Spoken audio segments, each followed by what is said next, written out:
navuye mu Rwanda ingegera ziri kumbwira ngo ningera muri Amerika ngo nzogosha ingurube ngo cyangwa nimbura akazi ko kogosha ingurube ngo nzoza banga abakecuru uko byatangiye nkuko mubizi ndacyari mushyashya muri Amerika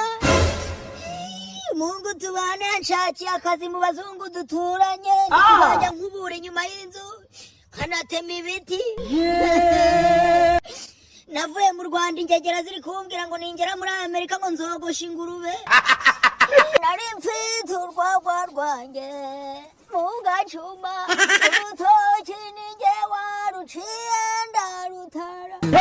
witeka ni uzibuko navunitse ngo azahera kwambabarira yegera ingegera ngo muri Amerika ngo ntibajye bamesa ibi ni ibiki isi imyenda sindi kumesa isi imyenda yanditse yegera muri Amerika ngo haba ibyuma yega ibyo byuma birahaba ariko se ahantu ufata imyenda ugashyira mu cyuma ikavamo yacuyutse n'imvuvu